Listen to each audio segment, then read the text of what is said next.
ما شاء الله ولا حول ولا قوة إلا بالله العلي العظيم حسبنا الله ونعم الوكيل نعم المولى ونعم النصير رب اشرح لي صدري ويسر لي أمري واحلل عقدة من لساني يفقهوا قولي أعوذ بالله من الشيطان الرجيم بسم الله الرحمن الرحيم الحمد لله رب العالمين والصلاة والسلام على أشرف الأنبياء والمرسلين خاتم النبيين شفيع المذنبين رحمة للعالمين مولانا وسيدنا أبي القاسم محمد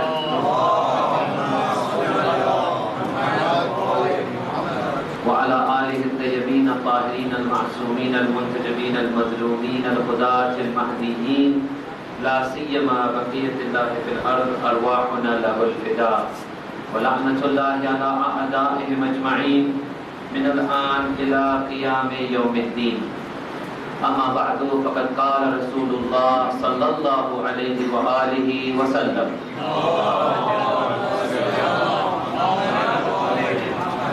من أصبح والدنيا أكبر همه فليس من الله في شيء for Muhammad wa ali Muhammad salawat.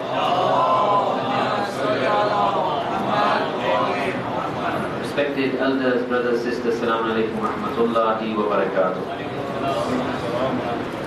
By the grace of Allah, we are commemorating the 7th night of Muharram, and we ask him once again to accept our small amount of azadari. And we thank him for the tawfiq that we have been given to be here mourning over our beloved third Imam. Before I begin the lecture, there's been a request that I answer a question from the ladies' side. What is the difference between najis food and haram food? So the question is, what is the difference between najis food and haram food? I'll try to answer this as best as I can, but in a summarized and short version so that we don't take too much of the time. If there's any clarification needed, then you can pass the message through the usual channels and inshallah we'll elaborate more. Najis is a term that is related to the spiritual purity of things. Something can be najis. For example, blood. For example, other things that we have in that list of 10 that you can refer to in your manuals of Islamic laws, in your Tawzeehul Masail. Every person really should have a copy of Tawzeeh in their house at least, if not in your office as well, if not in your bag as well. Everyone should be up to date with his or her marja's fatwas, that is for sure. So we refer to those 10 things. These are the najasat. These are things that are physically najis, meaning that they need to be made pak in some way. Some things washing once, some things washing twice, something washing more than twice, and there's different ways of making najis things pak. This is najis. Haram. Haram comes into the category of deeds, the 5 categories of deeds. Wajib, mustahab, jaiz or mubah, makruh, haram. Our deeds fall into one of these 5 categories. I suppose the confusion arises when sometimes we interchange the two terms. Sometimes we say this is najis food, sometimes we say this is haram food. What that simply means is, it is najis, maybe to touch because it contains some najasat. For example, food in which there is alcohol. Alcohol is one of the 10 najasat. You pour alcohol into food, it becomes najis. So it's najis to touch. And then it is haram to consume. So one thing, najis is related to the thing, haram is related to the act of consuming. Is it, for example, haram to touch something najis? Not really. 9 times out of 10, no. Let's say Your finger bleeds. You have no choice. You're touching najis. It's not haram to touch najis, but it is najis.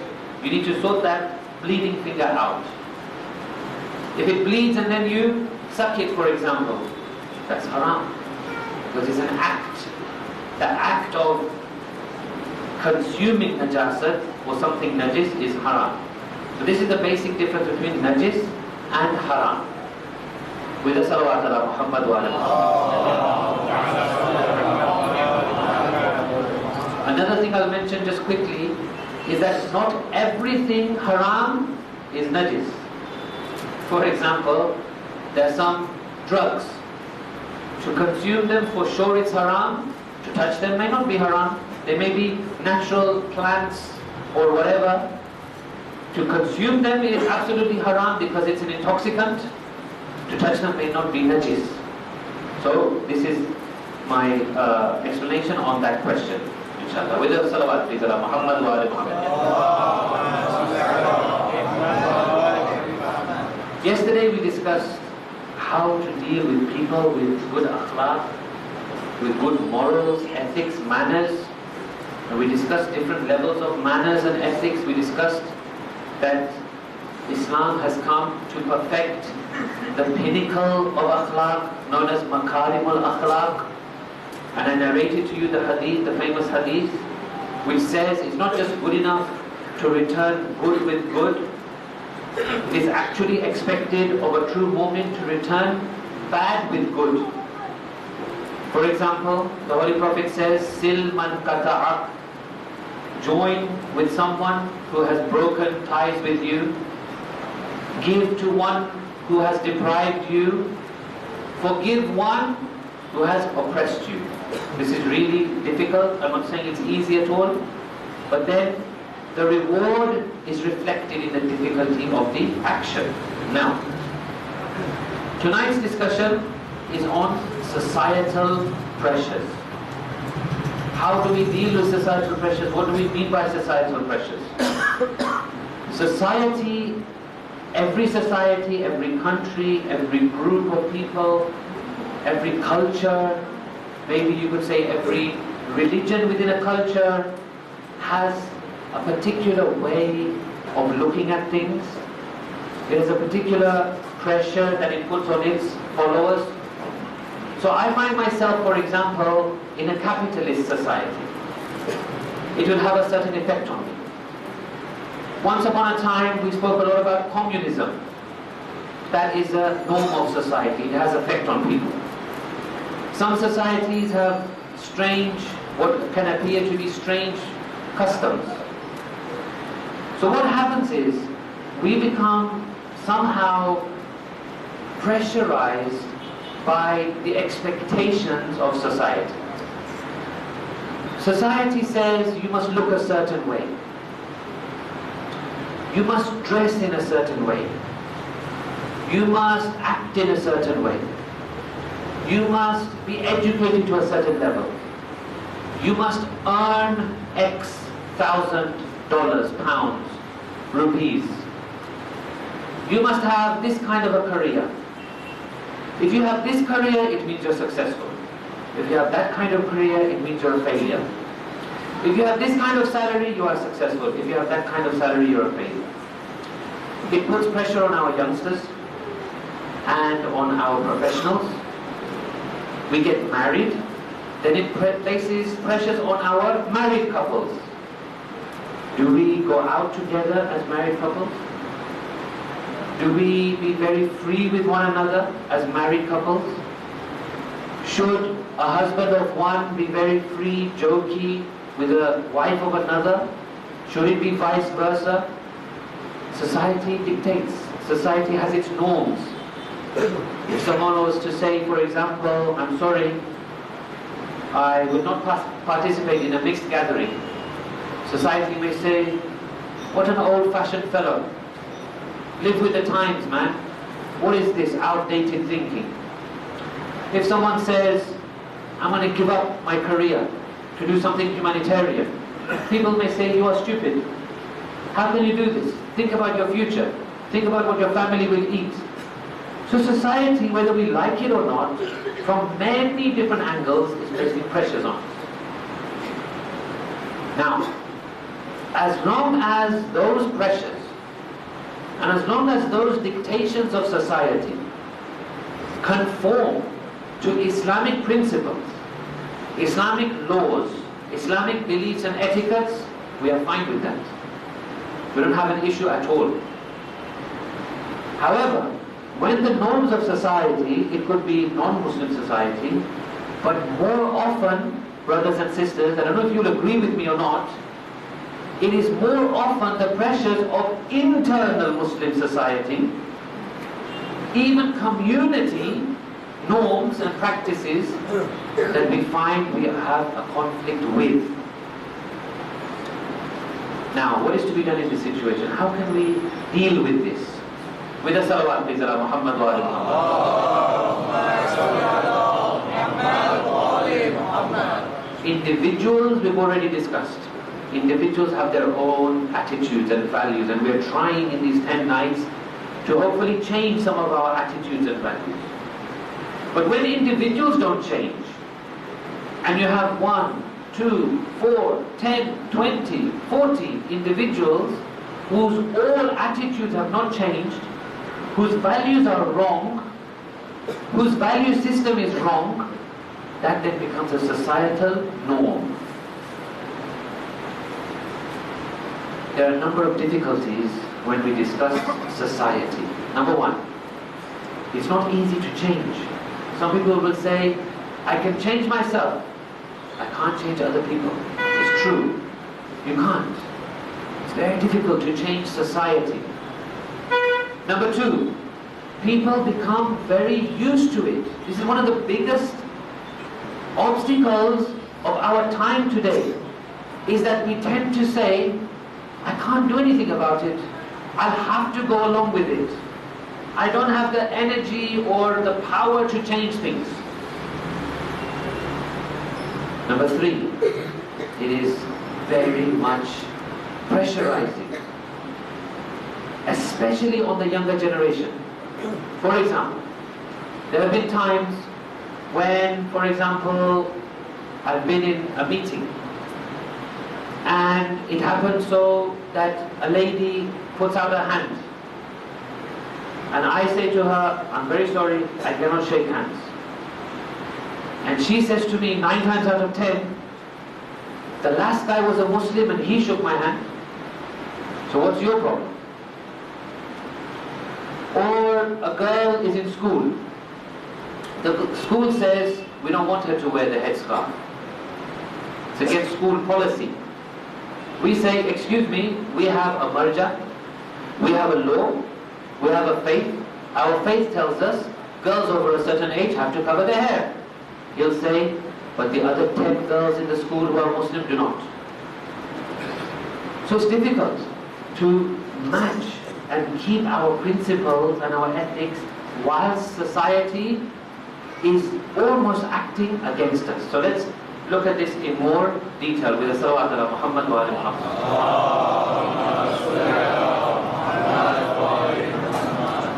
One norm of society is work and work and work and work and become as rich as possible. Amass as much wealth as you possibly can. While you are healthy, while you are able to, while you are still sharp, you must work and work and work and become as rich as you possibly can. What about family? It can be sacrificed. What about community matters? It can be sacrificed. Someone else will do it. What about my kids? They'll be okay. Don't worry. So we are hit with this. This is a negative societal norm. Now we can choose to go ahead with this, but then there are consequences. One thing we have to bear in mind, every decision of ours will come with a consequence. Are we ready to accept the consequence or not? This is the big question. We can say, okay, I'm going to go ahead with society. But what will be the return? Are we ready to deal with it or not? A hadith from Rasulullah sallallahu alayhi wa sallam.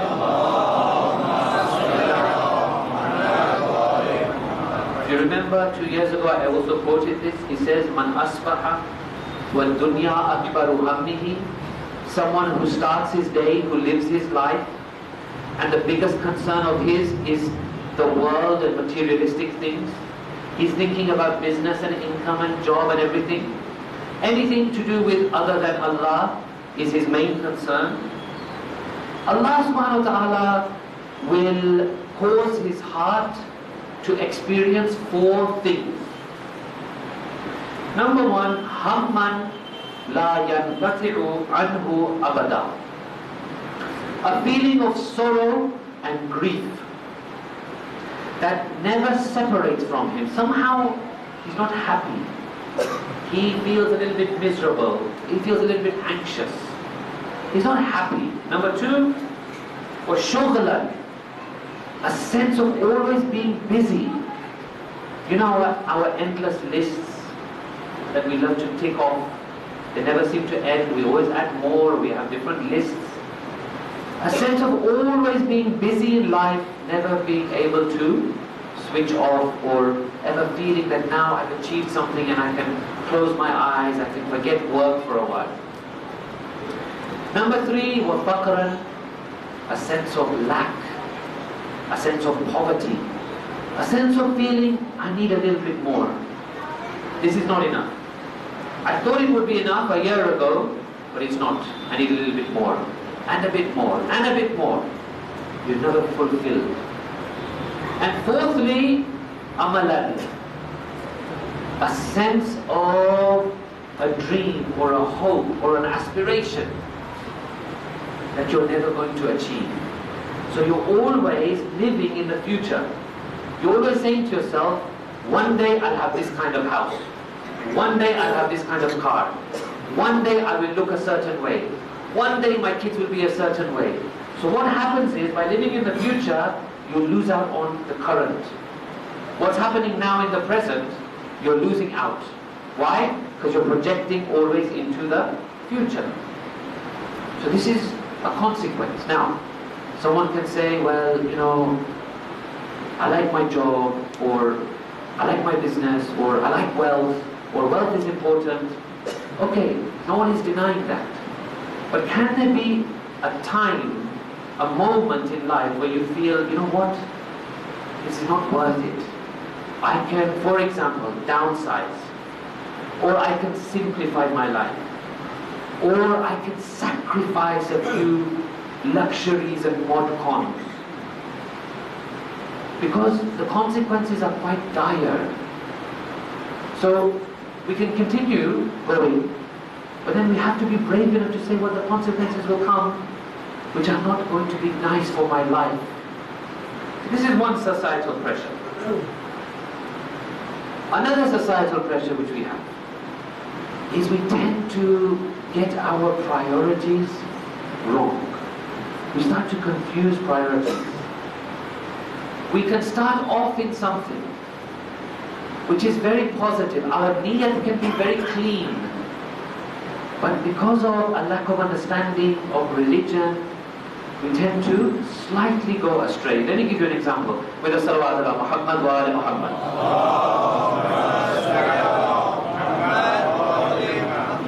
So I've seen throughout the world, if it happens here, I don't know, you know better than me.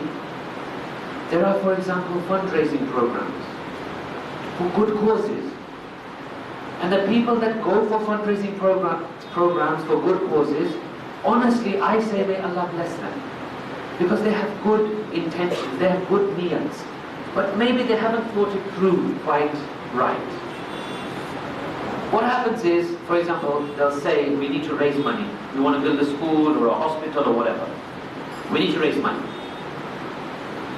If someone gives, for example, 5,000 rupees, his name will be announced. Mr. X gave 5,000. If someone gives 50,000, we'll give him a plaque, for example. Here, you gave, well done, thank you, here you go. If someone gives 100,000, what will happen? We'll call him on the stage We'll give him the microphone, we'll say a few words. No? The spotlight is on you. Now, this has two issues. One at a surface level, one at a much deeper level. Surface level issue is, it can produce riyakari, showing off. But the answer to that is, well, that's not my problem. If the person is a riyakar and he's a show-off, that's between him and his Lord. That's a surface level problem. There's a deeper problem. With one salawat ala Muhammad wa ala Muhammad.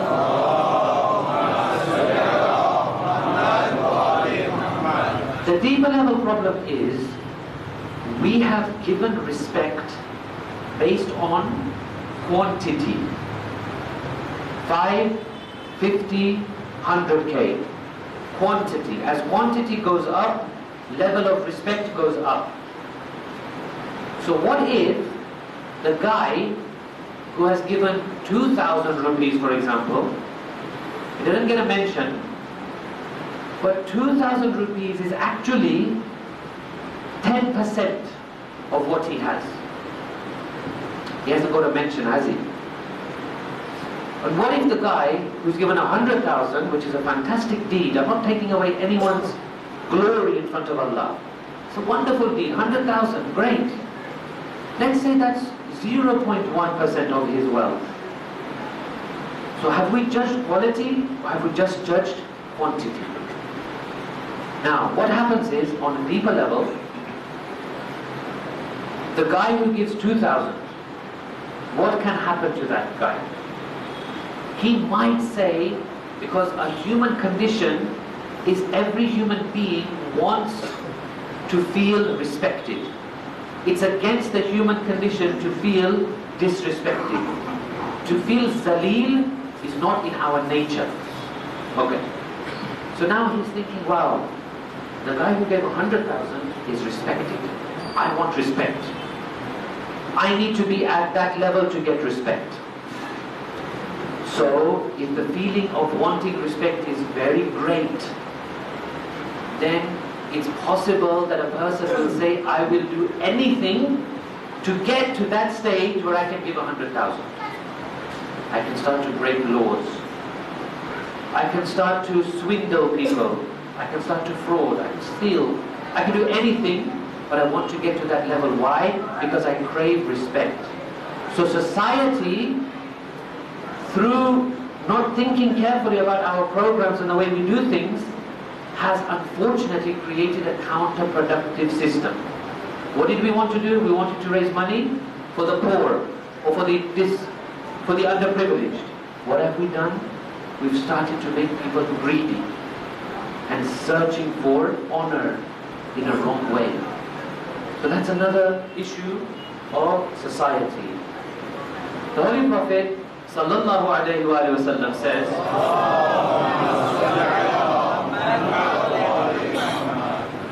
if a person wishes to be respected due to his clothes, clothes is a symbolic term. Doesn't mean always clothes, it could be anything material. Prophet says if a person wishes to be respected because of his clothes, he will be thrown into hell with those clothes. Could be money, could be power, could be fame, could be control of people, could be domination, could be reputation. Anything that is false, anything that doesn't stand up to Allah's laws and systems is not going to be appreciated by Allah. That person will be thrown into hell with that thing as well. So we have to be very, very careful. Even we have to be very careful in religious matters. With one salawat ala Muhammad wa ala Muhammad. Sometimes even our religious gatherings are not quite on the right principle. Again, I'm not singling any country or city out. This is a common trend as far as I can see throughout the world. What do? We say, let's call a speaker, for example. Who shall we call? Let's call the person that will get the most people into the mosque. Our criteria is what? The more people in the crowd, that's the kind of speaker we want. Islam says no. Don't look at that. That's not your criteria. People coming to mosque is a fantastic thing. But that's not your primary concern. Your primary concern is to make sure you have gatherings that are full of sincerity, knowledge, guidance. People can change, people can learn, people can be inspired, people can be thrilled by the characteristics of Ahlul Bayt. They can be moved to tears. All of these things are important. But the criteria is not how many people can be filled in the hall. We have to be very, very careful. This will have an impact upon our society if we don't be careful. With one salawat ala Muhammad wa ala Muhammad.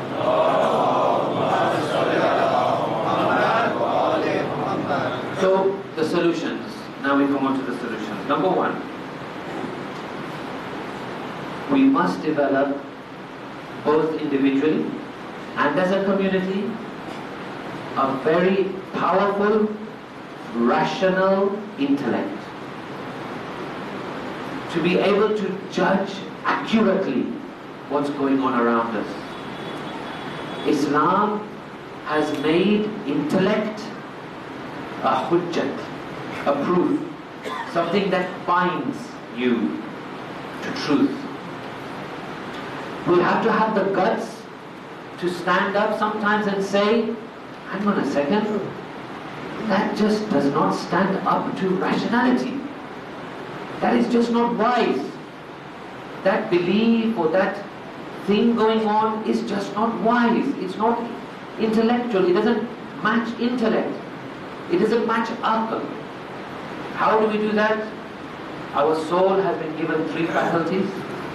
The faculty of thought, anger, and desire. We must make sure that our intellect is the governor of all of these three. My anger, is it justified? My calmness, is it justified? What if there is zulm going on here right now and I remain very calm? I'm not bothered. That calmness is not justified. I should be really concerned about what's happening right now. What if my desires are out of control and I'm not bothered? Again, that's not wise. All of these things have to come under the governorship of aql and intellect. Whatever it may be, every emotion, every action must be governed by intellect. And thank Allah subhanahu wa ta'ala that we are in a mazhab and we follow individuals who are grounded in intellect. Our ma'soomeen, our scholars, our maraji, our mujtahids are grounded in intellect. For them, there's nothing more precious than this intellect guiding them in their judgments and in their ways. We pray to Allah for the tawfiq that we remain on this path, inshallah. With one salawat ala Muhammad wa ala Muhammad.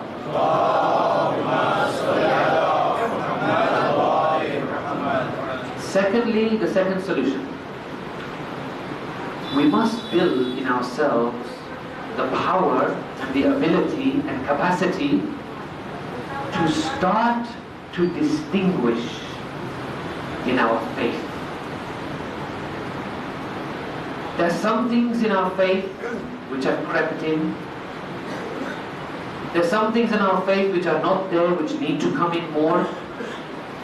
We need to start to assess properly our being, our reality of being from non-reality of being. Really, what does being say about something? It doesn't matter if it gels with me, doesn't gel with me. Who am I? Who are you? We are submissive, aren't we? We are Muslim. Muslim means one who submits. Now, in our ziyarat, when we pray ziyarat for our beloved living Imam, we say Al-Aman, Al-Aman, Al-Aman min fitnatiz zaman. What is fitnatiz zaman? Fitna. In our common language, Gujarati, Urdu, Hindi, we often lump these two things together. Fitna, fasad, isn't it? We always say, this is fitna, fasad. In Arabic, there are two different things. In Arabic, fasad is what we think in Urdu, Hindi. Mischief, for example. Fitna is not. Fitna is an ambiguous, unclear, confusing situation. Fitna is an ambiguous, unclear, confusing situation where it's difficult to make out what is right and wrong. They say towards the end of time, when Imam Zuhur will be close, fitna will increase. That doesn't mean mischief. Mischief will also increase. But here fitna means unclarity, lack of clarity about religious things. Now, what we do is, again, we involve intellect, we involve our authorities of religion, we involve our very pure understanding of Quran, Hadith and these things, our authorities, our sources, and we start to understand religion much better. It requires a great understanding of religion for us to walk on this path, inshallah. With one salawat ala Muhammad wa ala Muhammad.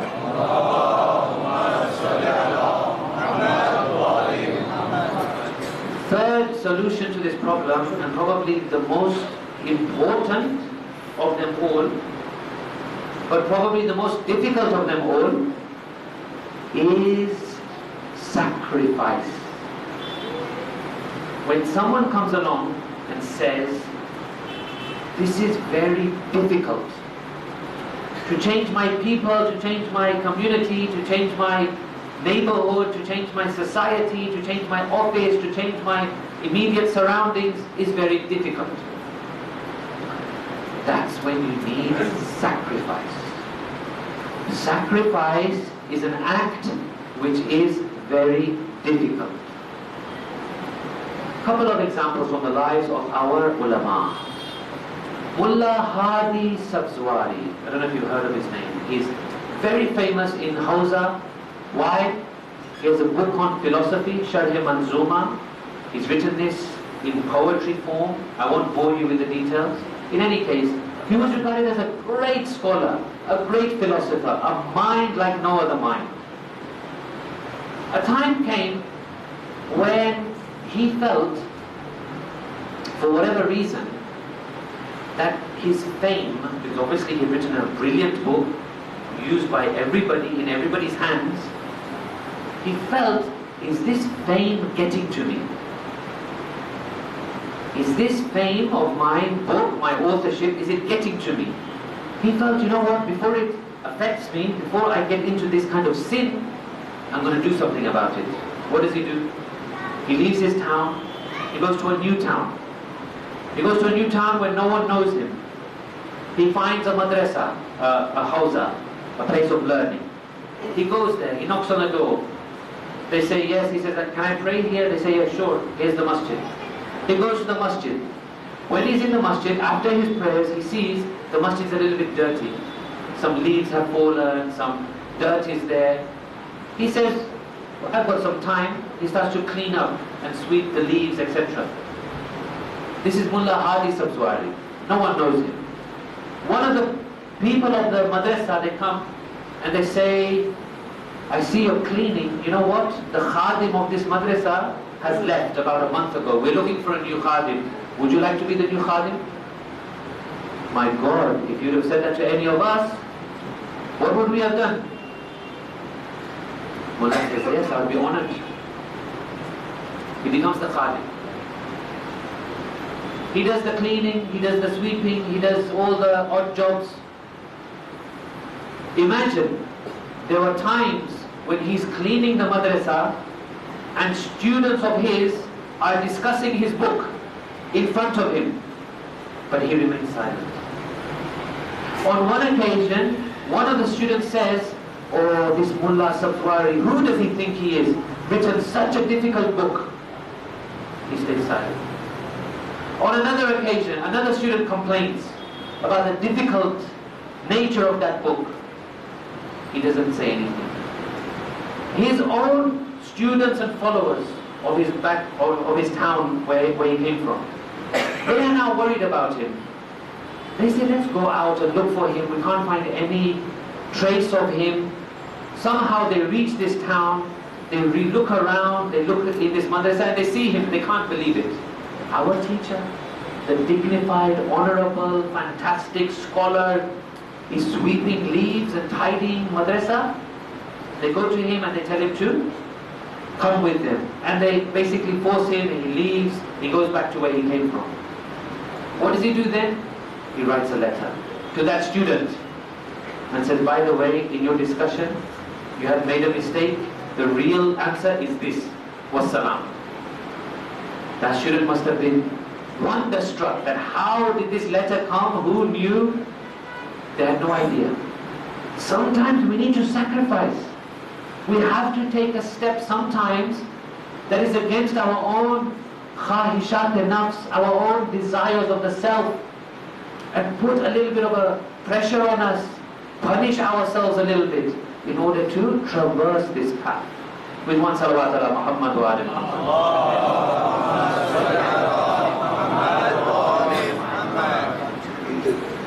Another thing, fourth solution, is that we tend not to want to deal with problems properly. We tend to want to sweep things under the carpet. For example, a shop that is getting burgled wants to stop the burglaries happening. What do? They put a CCTV camera.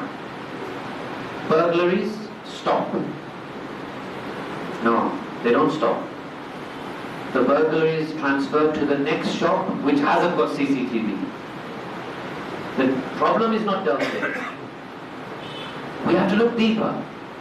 We have to say to ourselves, why is robbery happening? Why are burglaries happening? Is it intense poverty? Is it greed? What is it? What are the problems in our community today? Let us look under. Let's not sweep things under the carpet and say, in this short-term measure things will be sorted. Let us look a little bit deeper. What is the human condition saying about these issues? Where are people being really affected? This is where we need to be, inshallah. With one more salawat ala Muhammad wa ali Muhammad.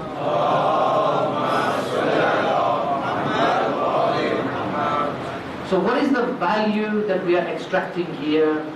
The value is that the world is not as important as we think, and we should instead work for the hereafter. Changing our focus from world focused to akhirat focused, hereafter focused, focusing on our longer existence. That is the value we want to extract. Now, what if we don't deal with this? Let us look at that situation. This has a very big implication. The implication may not be felt at the moment immediately, but with a little bit of analysis of history, we will come to understand. Especially in the light of the zuhur of Imam Zamana Ajalallahu Ta'ala Farajuhu Sharif.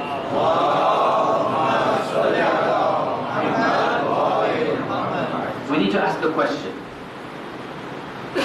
Allah Subhanahu Wa Ta'ala, does He have a system or not?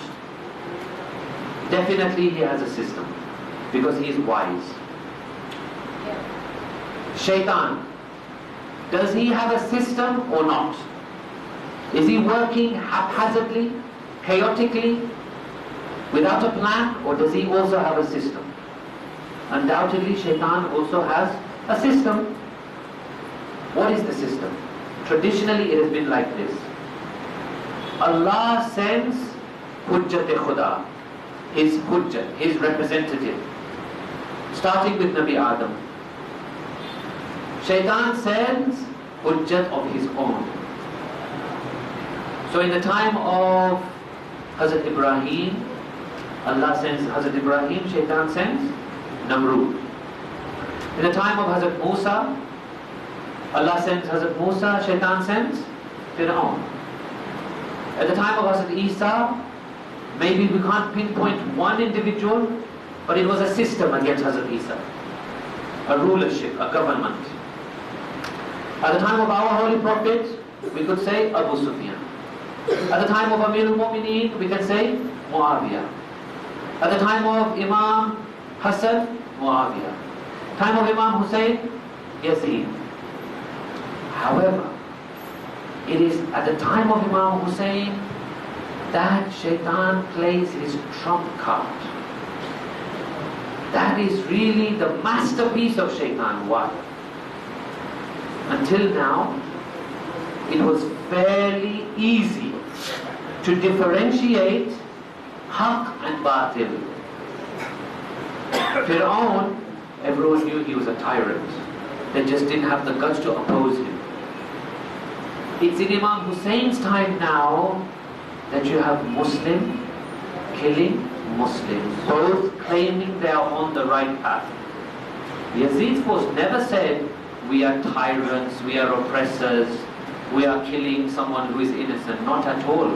Their propaganda was always that we are legitimate rulers, and Nauzubillah, the grandson of the Prophet, was rebelling against us. We had to put down his rebellion. That was actually their excuse for Karbala. Now as we go further and further, we're getting near to the time of Zuhur. We passed all of the Imams. Today, we have a Hujjat of Allah. That is our 12th Imam. Does Shaitan have a Hujjat? Does Shaitan have a representative? Has Shaitan lost? Has he died? Has he given up? Not at all.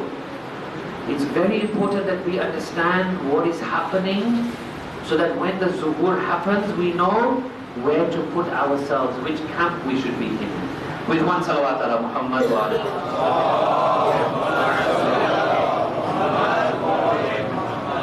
Generally, you will find that towards the time of Zuhur, may Allah hasten the Zuhur, towards the time of Zuhur, people will find themselves in one of four groups. The first group is the absolute corrupt. These people, we will say, they are the founding people for Zulm. They are the layers of the foundation of Zulm. These are your tyrants. These are your oppressors. These are your Yazids, your Fir'auns, and these types of people. How many are they? Actually very few. There are a handful in every time. In every generation there's a handful. Not really more than that. They do not want adalat. They do not want justice. They do not want the rule of the 12th Imam. They will do everything in their power to battle against him. They know that once adalat comes, justice comes, truth comes, our entire system is going to crumble. They will stop profiting from what they're doing, and they will suffer at the hands of Imam. Now we come on to the second group with one salawat ala Muhammad wa ali Muhammad.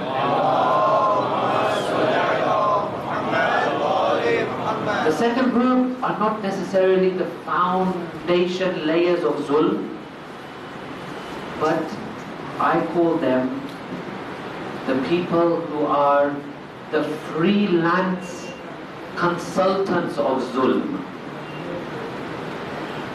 They lend their services to Zulm. They are the advisors, they are the consultants, they are the ministers, they are the, I wonder if I can say this word, the chamchas of the foundation layers of Zulm. They also know Imam's system is not going to be in our favor. Our lifestyle will be affected. Our way of life will be affected. Quran names one of them. Quran doesn't just name the foundation layers of Zulm, it also names one of these consultants, these freelancers, these advisors who attach themselves onto these zalims. Quran mentions Fir'aun and then mentions Haman, that cruel, cunning advisor of Fir'aun. Why? Maybe Allah wants us to be aware of this group. Maybe He wants us to think that, God forbid, we should not be in this group.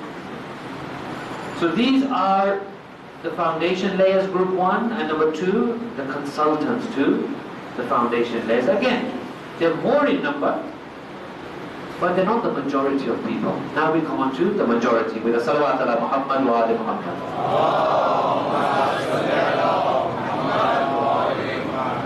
The majority of people could be some of us, God forbid, because this group is also not clean, it's not perfect by a long way. These are those people who are indifferent to zulm. What do they say? They say, my life is going ahead, I'm living the way I want, Baki sab Allah Malik. Who cares whatever happens? My life is okay. I'm comfortable. I'm drawing a salary. I have my needs and wants. Doesn't matter. Imam Hussein is in power. Fine. Yazid is in power. Fine. Zulm Hukumat is in power. No worries. Haq Hukumat is in power. No worries. Doesn't really affect me. They are on this path as long as life is comfortable. When life becomes uncomfortable, they may think, oh, is this really what I want? Is this really right? But as long as life is comfortable, they don't mind. They are okay with the situation. They don't mind what's happening, who's in power, what state the community is in, who's taking the community in which direction, what are the influences on the community, what are the disunities in the community, what are the factions in the community. They don't mind, they don't care, because their life is going very nicely. Baki sab Allah Malik. Let Allah deal with the rest. I'm all right, I'm comfortable. Now, what will happen to this group? This group will, according to hadith, will be made to feel zaleel. They will be kept low. They think their lives are very nice. They think everything is fine because they have food on the table, they have money in their pocket. But actually, it is a form of zillat. Think about the journey of Imam Hussein alayhi salatu wassalam.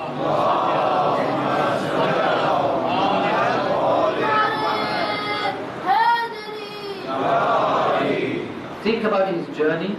He goes, he meets different people. He met some people who said this.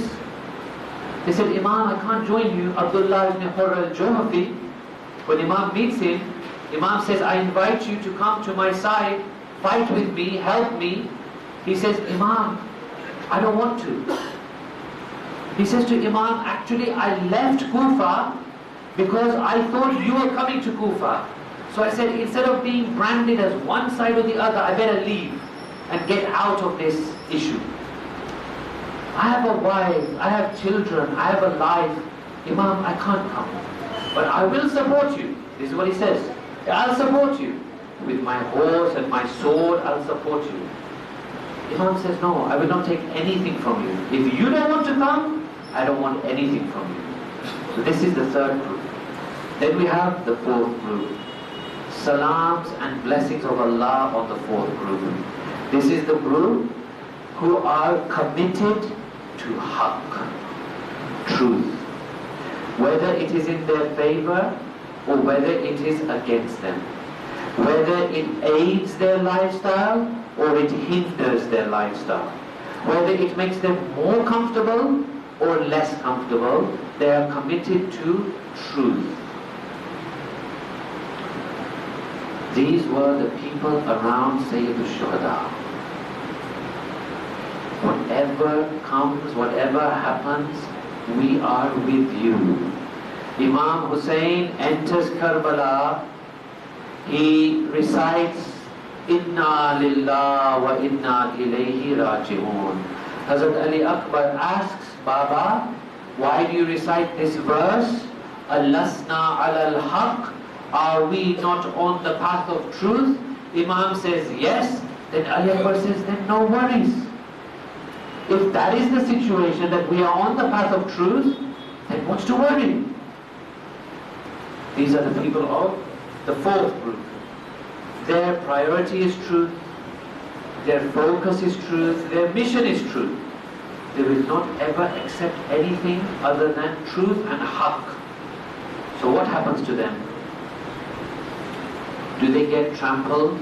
Yes. Do they get bullied? Yes. Do they get threatened? Yes.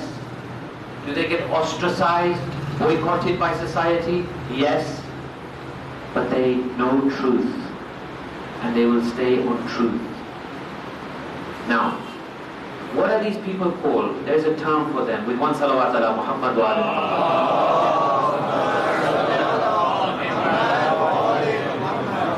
They are known as Azad Insan, free people.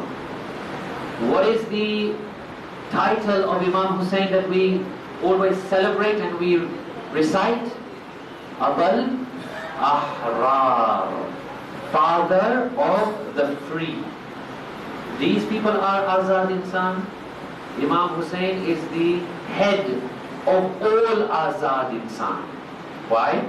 Because he showed in Karbala that there is more to life than just physical comforts.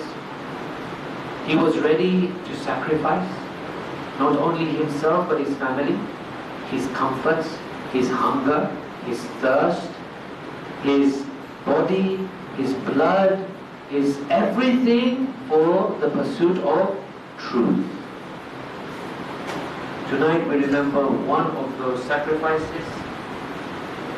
We see in Karbala that this Shaheed is an incredibly Mazloom, incredibly oppressed Shaheed.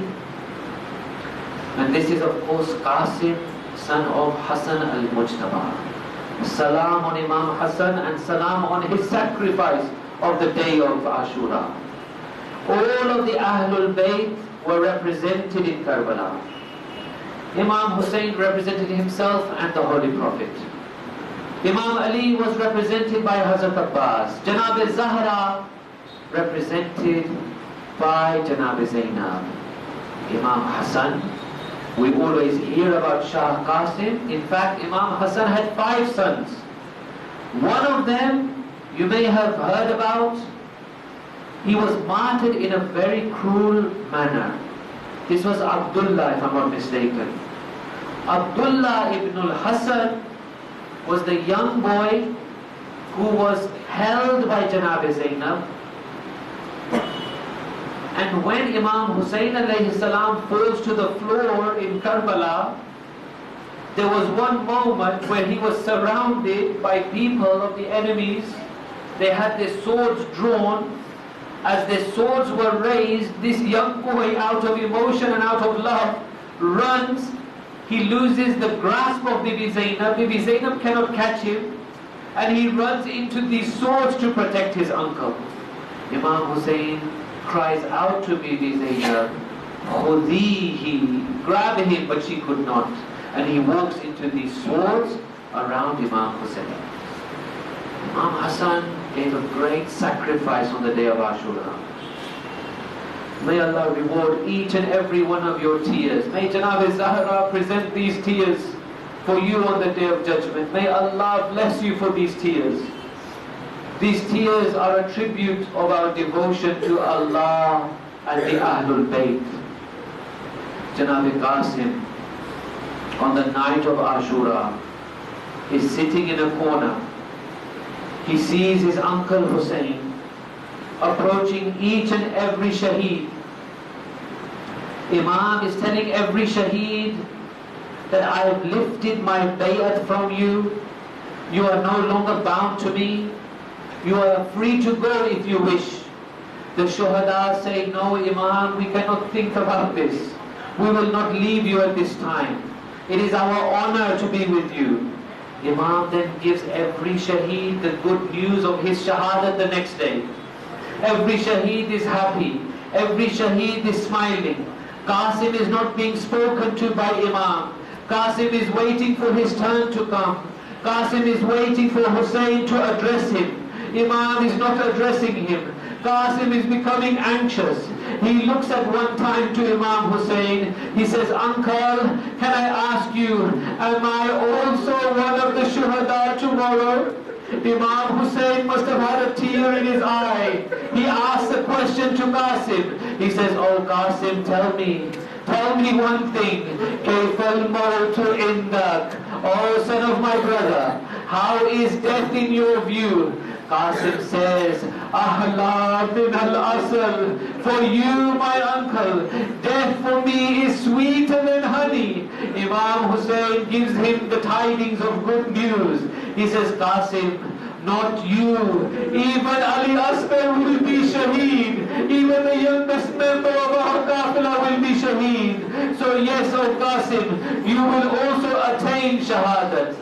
On the day of Ashura, it is said that Janab Qasim could not wait for his turn to come. He would go again and again to Abu Abdullah. He would say, "Oh uncle, can I go now? Can I go now?" Imam would try to delay him. Imam would say things, "Not yet." He would say things like, "Not yet. There are still people who are left to go." He would say things like, "Not yet. Go and bid farewell to your mother. Go and bid farewell to Zainab." Zainab must have thought that all of these years, when I wish to remember my brother Hassan, I would look at Qasim. How can we let him go? And then the time comes. Qasim comes to Imam Hussein. Imam says to Qasim, "Not yet." Qasim feels that Imam is somehow delaying me. What if he doesn't allow me to go? Qasim comes to his mother. He says, "Oh mother, you had told me once in my childhood that a day will come when you will need to sacrifice yourself. But if your uncle refuses, come and tell me." He says, "Oh mother, that time has come." His mother pulls out a bundle. She says, "In this bundle there is a ta'weez, or there is some kind of document from your father. Your father had said to me that on Ashura, when my brother is not willing to accept my sacrifice, then you are to open this bundle and read and show my brother." Qasim opens the bundle. He takes out the letter. The letter is given to Hussein. Imam looks at the letter. When he sees that it is the handwriting of his brother, he puts the letter to his eyes and to his lips. He kisses the letter. He opens the letter. I don't know what was written in the letter. Maybe Imam Hassan says, "Will you not accept the sacrifice of my yateem son Qasim? Will you not let me be represented on the day of Ashura?" Imam Hussein's heart is melted. He remembers his brother. He looks at Qasim. Now for every shaheed, Imam did one particular thing. For every shaheed, Imam would say, "Go and get ready and then come again to me." But not for Qasim. For Qasim, Imam says, "Someone bring me the armor for Qasim. I will make him ready with my own hands. I want to spend as long as possible with my nephew before he goes." As Qasim takes his leave, they say that in history, the two of them embrace. Qasim was so small that the head of Qasim only came to the chest of Abu Abdullah, and Qasim cried on the chest of Abu Abdullah. Imam Hussein cried on Qasim. They hug, they embrace, and then Imam Hussein leaves him to go out into Karbala. It is said by the Rawi, by the reporter, he says that at one time a young youth came out of the tents, and wallah, when we looked at him, his face looked like the full moon had come out in Karbala. Wallah, he began to narrate some poetry. He said, "In Tankiruni, if you do not recognize me, then let me tell you who I am. I am Qasim. My father was Hassan al-Mujtaba. Come in front of me." They would come in front of Qasim. He is Imam Hassan's son. He kills many of them. But slowly and surely, the hunger, the thirst, the fatigue is getting to Qasim. One of the enemies comes with a spear. The spear is thrust into Qasim. Qasim falls from the horse. As he falls from the horse, he cries out, "Oh uncle, oh Imam, come to me." They say Imam Hussein ran. He ran to the body of Qasim. But the cowardly forces of Umar Saad, what did they do? They began to gallop their horses all around Imam Hussein. They would not let him reach Qasim. By the time he had reached Qasim, the body of Qasim had been trampled so many times. This is another unique feature. Every Shaheed cried out to Imam Hussein once, but they say Qasim did not cry once. Every time the body was trampled, he cried out again, Adrikni, Adrikni, Adrikni. Allah la'natullahi al-qawm al-zalimin. ربنا تقبل منا إنك أنت السميع العليم. Ya Allah, with the sadaqah of this yateem of Imam Hassan, of Shah Qasim, of this great Shaheed of Karbala, oh Allah, we ask you to forgive us our sins, to create unity in our community, to hasten the reappearance of our 12th Imam, to give us the tawfiq to be in the army and the group of the 12th Imam. Oh Allah, help us in our community, keep us all together. Oh Allah, help us to change our society's values into good values. Oh Allah, bless our youths, bless our ladies, bless our women, bless our men, give our elders a long life. Oh Allah, those of us who have lost our marhumeen, bless them in the life hereafter. Let's remember all marhumeen with Al-Fatiha.